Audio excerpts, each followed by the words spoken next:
तो फाइनली आप लोगों के लिए मैंने इस वीडियो को 2 पार्ट में डिवाइड किया। तो सबसे पहले होता है आपका इंट्रो सारांश के वीडियो से, साथ ही इसके बाद आपका इंट्रो जीवन परिचय के वीडियो से होता है। इस दोनों ही वीडियो के एंड में आपको मिलता है एक छोटा सा चैलेंज, जिसमें मैं आपसे पूछता हूँ कुल 15 सवाल। यदि आप इस 15 सवाल में से 10 सवालों का जवाब भी दे पाते हो तो इससे मुझे और आपको ये बात पता चलती है कि आपने सच मुझे इस वीडियो को पूरे कंसिस्टेंसी के साथ देखी है। इस वीडियो के एंड में आपको एक इस तरह का पीडीएफ मिलता है। इस पीडीएफ में कुछ खास बातें हैं जो कि मैं इसके बारे में आपको इस वीडियो के एंड में बताऊंगा। इस वीडियो के एंड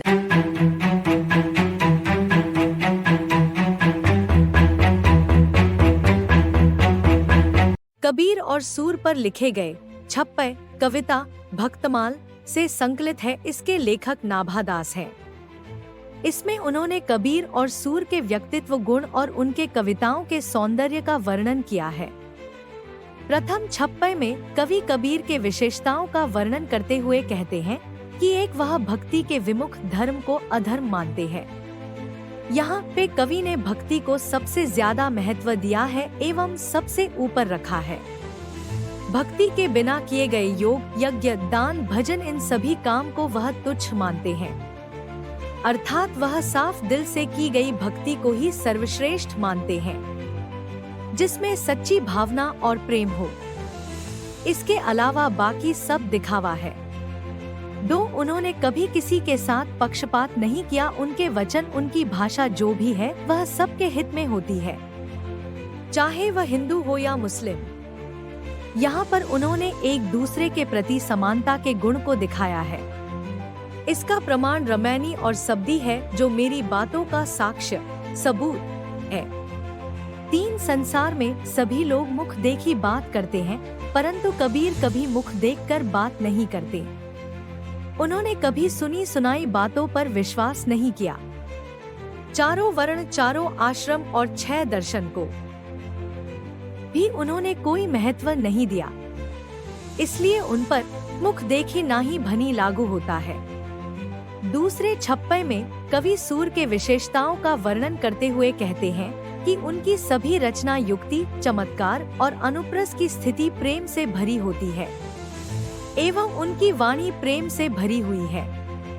उनके जो अर्थ हैं वह अद्भुत हैं, एक तुक को धारण किए हुए है। कविताओं में तुक शब्द का बड़ा महत्व होता है। पंक्तियों के अंत में ऐसे शब्दों के प्रयोग से कविता एक लय में सुनाई पड़ती है। यह तुक शब्द नाभादास के कविताओं में ही देखने को मिलता है। साथ ही वह कहते हैं कि सूरदास ने अपने दिव्य दृष्टि द्वारा अपने हृदय में हरि का प्रतिबिंब बनाया है और उनके लीलाओं वर्णन किया है। उन्होंने श्री कृष्ण के जन्म, कर्म, गुण और रूप का वर्णन अपनी कविताओं में किया है। जो भी उनके गुणों को अपने कानों से सुनता है, उनकी बुद्धि निर्मल हो जाती है। इनकी कविताओं को सुनकर कोई भी कवि उनकी कविताओं को गलत नहीं बोलता। सभी उनकी कविताओं पर हाँ भरते हैं और अपना सिर हाँ में हिलाते हैं। ई रहलस तोहनी लोगन के सवाल।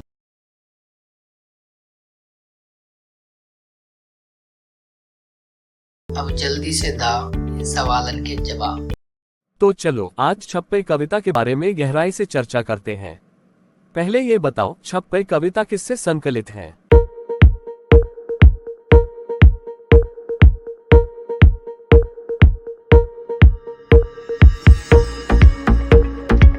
सर, छप्पय कविता भक्तमाल से संकलित है।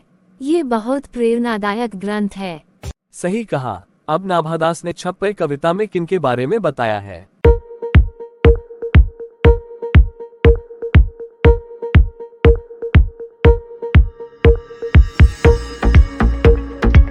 हाँ, उन्होंने कबीर और सूरदास के व्यक्तित्व के बारे में बताया है। दोनों की भक्ति में गहरी समझ है। बहुत अच्छा। भक्ति के विमुख धर्म को कौन अधर्म मानता है?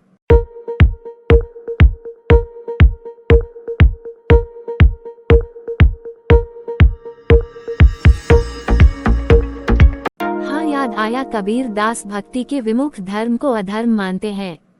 उनकी बातें हमें हमेशा सच्चाई की ओर ले जाती हैं। बिल्कुल सही। और किस कवि ने कभी किसी के साथ पक्षपात नहीं किया?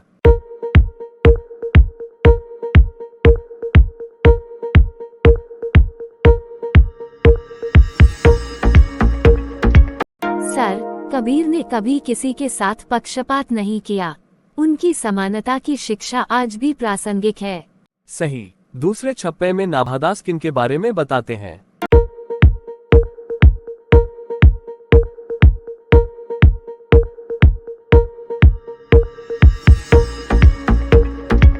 सर, दूसरे छप्पे में नाभादास सूरदास के बारे में बताते हैं।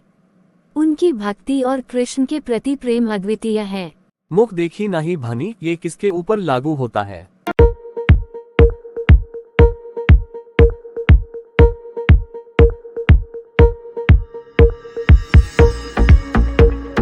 सर, ये कबीर के ऊपर लागू होता है। वे सच्ची भक्ति को महत्व देते हैं।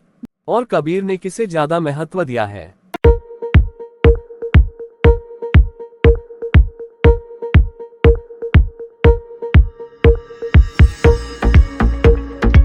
कबीर का संदेश हमेशा दिल को छू जाता है। उन्होंने ही भक्ति को ज्यादा महत्व दिया है। कवि सूरदास अपनी कविताओं में किनका वर्णन करते हैं?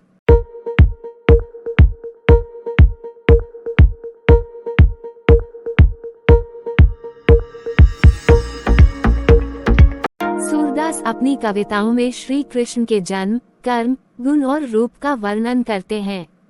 उनका प्रेम अद्भुत है। कबीर भक्ति के बिना किन कर्मों को तुच्छ मानते हैं? कबीर भक्ति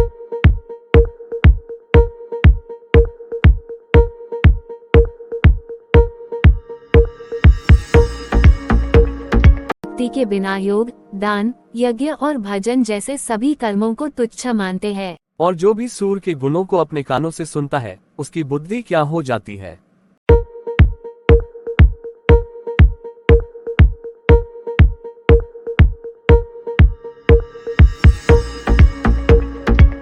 उसकी बुद्धि विमल हो जाती है।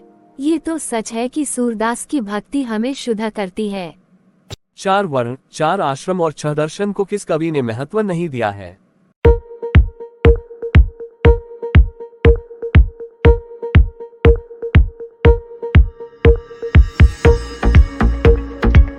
कबीर ने इन सब को महत्व नहीं दिया है। नाभादास अपने सबूत रूप में किनका प्रमाण देते हैं?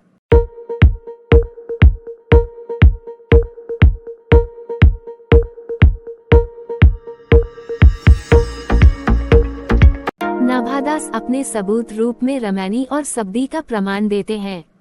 ये उनके सिद्धांतों की पुष्टि करते हैं। किस कवि ने कभी किसी के साथ भेदभाव नहीं किया?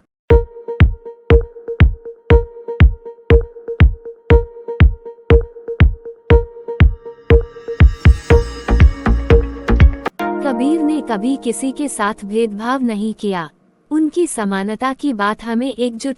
अब एक आखिरी सवाल, किस कवि की कविता पर सभी लोग अपना सिर हाँ में हिलाते हैं?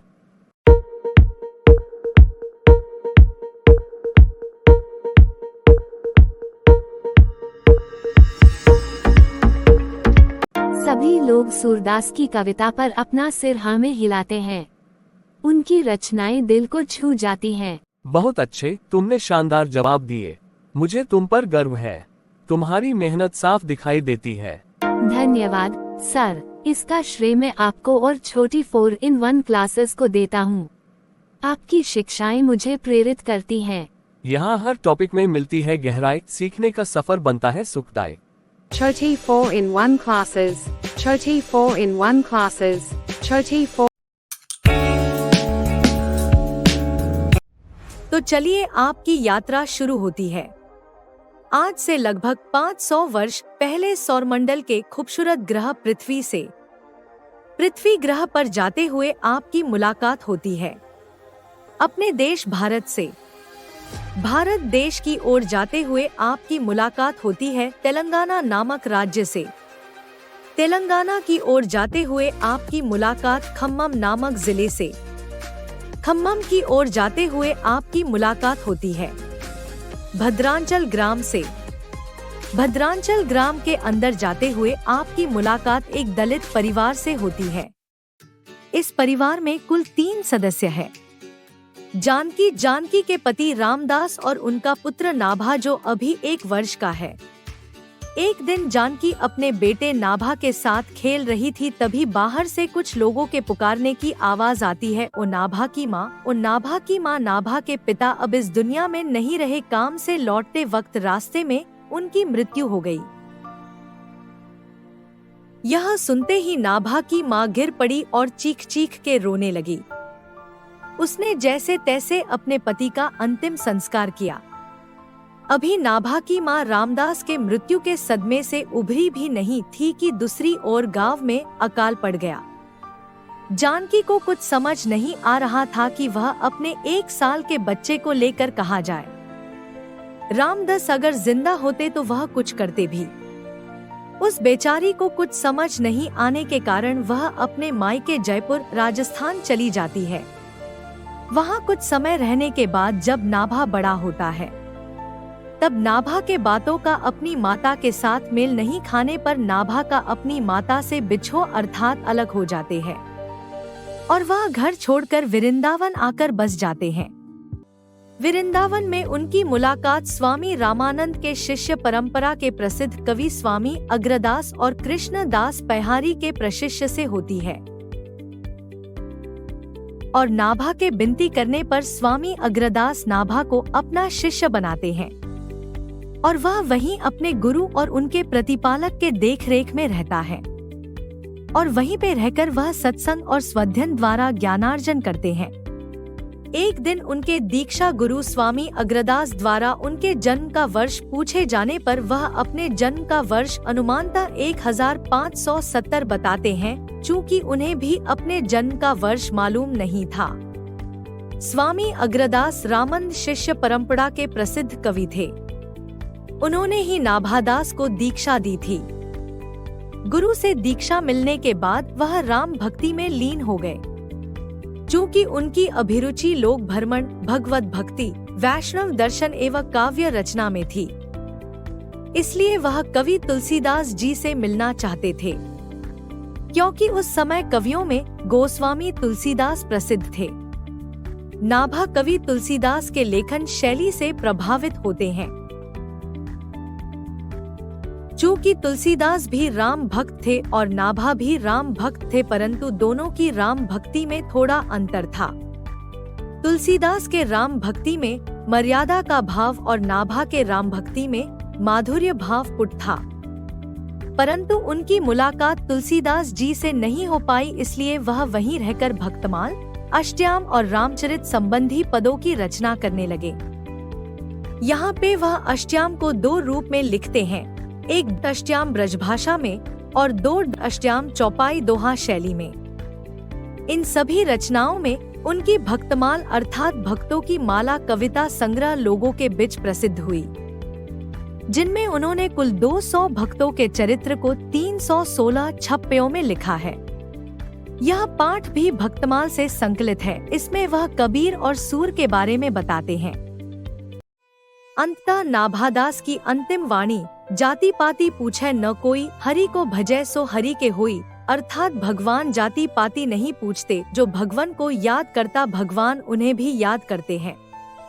उनकी यह वाणी लोगों के दिलों में आज भी जिंदा है, जिसे उन्होंने सन 1600 में बोला था।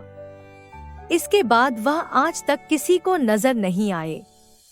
इस प्रकार नाभादास के गायब होने की बातें लोगों के बीच एक रहस्य बनकर रह गई। चलिए आज हम नाभादास और उनकी कृतियों पर एक क्विज प्रतियोगिता करते हैं। क्या आप तैयार हैं? हम तैयार हैं, सर।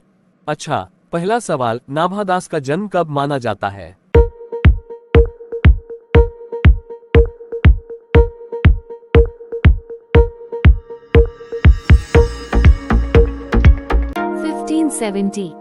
सही जवाब। अगला सवाल, नाभादास कब तक जीवित रहे?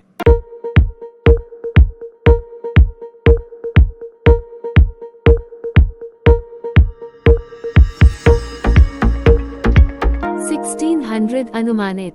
बिल्कुल सही। अब एक थोड़ा कठिन सवाल, शीर चिल्ड्रन का क्या अर्थ होता है?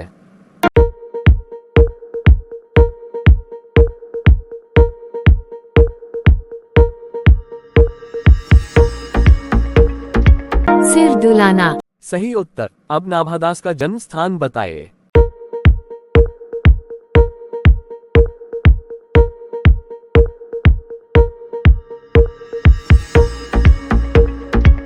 भद्रांचल ग्राम। बहुत अच्छा। भक्तमाल में कितने भक्तों का चरित्र वर्णित है?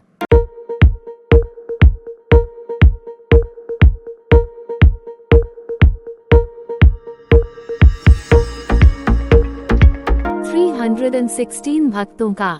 सही। अगला सवाल, किस कवि को गुरु और उनकी प्रतिपालिका ने आश्रय दिया था?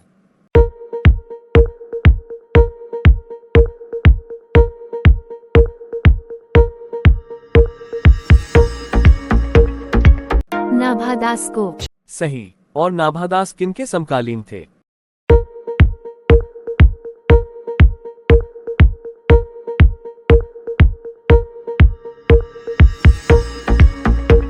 तुलसीदास। सही। अब नाभादास की रुचियां किस किस क्षेत्र में थी?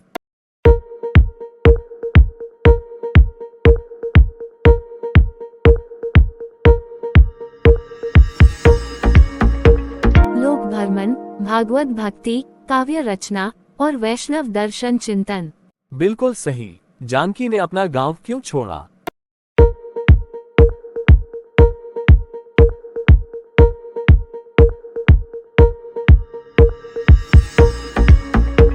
पति की मृत्यु और गांव में अकाल के कारण। सही जवाब। जानकी अपने बच्चे के साथ कहाँ गई थी?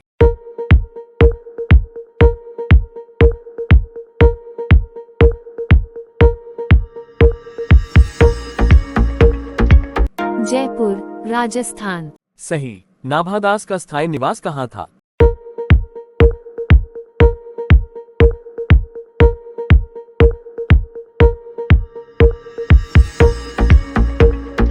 वृंदावन। बहुत अच्छा। अब नाभादास की कौन सी कृति प्रसिद्ध हुई?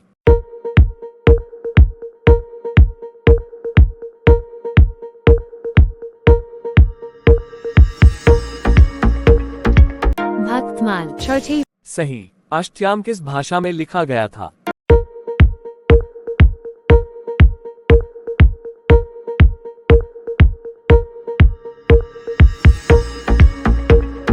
ब्रज भाषा में। सही। स्वामी अग्रदास किसके दीक्षा गुरु थे?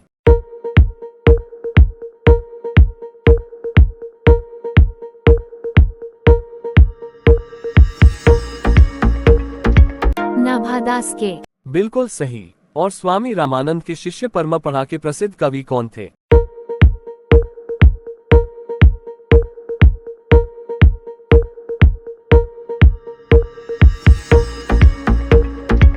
स्वामी अग्रदास। वाह, आपने तो कमाल कर दिया। बहुत अच्छा जवाब दिया है।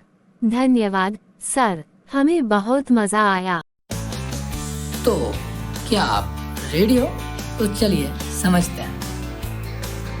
वास्तव में इस पीडीएफ को ही मैंने वीडियो में कन्वर्ट किया ताकि आप इस चैप्टर से रिलेटेड सभी सवालों का जवाब बिल्कुल ही आसानी से दे सकूं, चाहे फिर वो सब्जेक्टिव हो या फिर ऑब्जेक्टिव। इस पीडीएफ में मैंने इस चैप्टर से रिलेटेड सभी सवालों को मिलाकर एक सारांश तैयार किया। अब आप केवल इस सारांश को याद करके इससे रिलेटेड सभी सवालों का जवाब दे सकते हो। अब आपको इन सभी सवालों का जवाब देने के लिए अलग अलग क्वेश्चन आंसर याद करने की जरूरत नहीं पड़ेगी। आप केवल सारांश पे फोकस करके इन सभी सवालों का जवाब दे सकते हो। अब यदि कोई आपसे 2 नंबर का सवाल पूछता है फिर भी आपके पास जवाब है, यदि आपसे कोई 5 नंबर वाला सवाल पूछता है फिर भी आपके पास जवाब है, यदि कोई इससे रिलेटेड 1 नंबर वाला सवाल पूछता है फिर भी आपके पास जवाब है।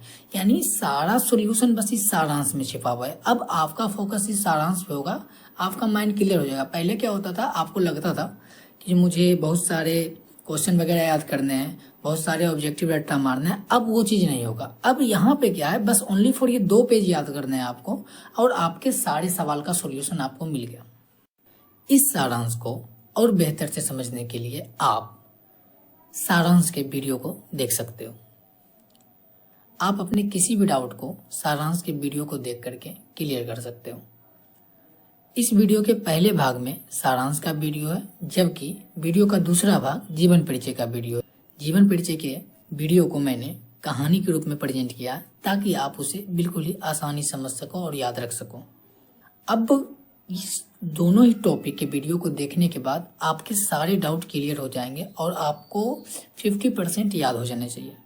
मैंने अपनी तरफ से पूरी कोशिश की कि आपके किसी एक छोटे मोटे प्रॉब्लम का सॉल्यूशन कर सकूं। अब वास्तव में मैं उस प्रॉब्लम का सॉल्यूशन कर पाया या नहीं कर पाया वो अब आप लोग बताओगे, बट मैंने अपनी तरफ से थोड़ी सी कोशिश की और इस PDF को मैंने बिल्कुल ही आसान भाषा में तैयार करने की कोशिश की है। यदि आप लोगों को ये PDF चाहिए, आप मेरे दिए गए WhatsApp नंबर पे अपना नाम और आप कहाँ से हैं लिख कर भेजें। आपको कुछ देर के बाद PDF सेंड कर दिया जाएगा। Choti 4-in-1 classes. Choti